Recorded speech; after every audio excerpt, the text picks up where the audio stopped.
আসসালামু আলাইকুম, কেমন আছেন সবাই? আশা করছি আপনারা যার যার জায়গা থেকে আলহামদুলিল্লাহ ভালো আছেন।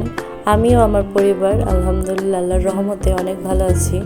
আজকে নিয়ে আসলাম নতুন একটা রান্নার ভিডিও নিয়ে।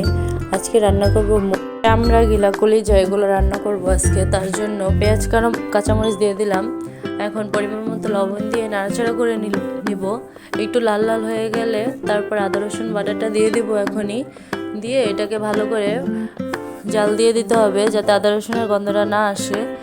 এরপর এর মধ্যে মশলা দিয়ে দিব, হলুদ মরিচের গুঁড়া, এগুলো দিয়ে ভালো করে নাড়াচাড়া করে তারপরে এর মধ্যেও একটু ঝোল দিয়ে রান্না করব যাতে মশলাটা জাল হয় আর একটু মজা হয় রান্নাটা। এই জন্য এ পর্যায়ে বলে দিচ্ছি, যারা যারা এখনও লাইক কমেন্ট করেননি অবশ্যই একটা লাইক কমেন্ট করে জানাবেন কেমন হয়েছে রান্না। ভালো না হলেও বলবেন, আপনারা ভালো করে রান্না করতে পারলেও সেটাও আমাকে জানাবেন, আমি সেটা ট্রাই করব। আর এই দেখুন মশলার থেকে তেল বের হয়ে আসছে, এর মানে এখন এর মধ্যে মুরগির গিলা কলিজাগুলো দিয়ে দিতে হবে। এই যে আমি দিয়ে দিলাম, দিয়ে আমি ঢাকনা দিয়ে রাখছিলাম, যার জন্য এই যে পানি বের হয়েছে এগুলো থেকে। এই পানিটা বের হইলে এই পানি দিয়েই আমাদের কষাইতে হইব এটাকে। এর মধ্যে নতুন করে আর কোনো পানি দেব না। এখন ভালো করে এটা ভালো করে কষাইয়া তারপরে এটার মধ্যে ঝোল দিয়ে নেব।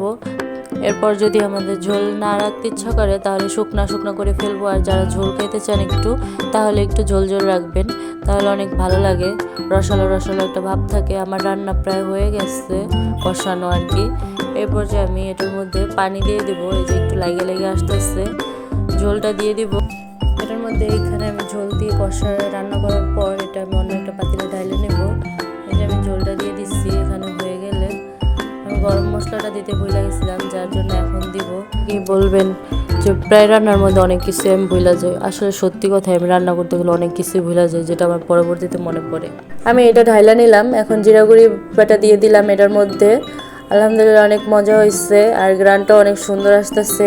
একবার ট্রাই করে অবশ্যই দেখবেন, আর ভালো লাগলে অবশ্যই একটা লাইক কমেন্ট করে জানাবেন।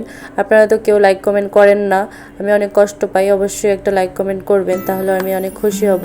আর আপনাদের মাঝে আবারও নতুন ভিডিও নিয়ে চলে আসবো ইনশাল্লাহ সামনে, আশা করছি দেখবেন। আল্লাহ হাফেজ।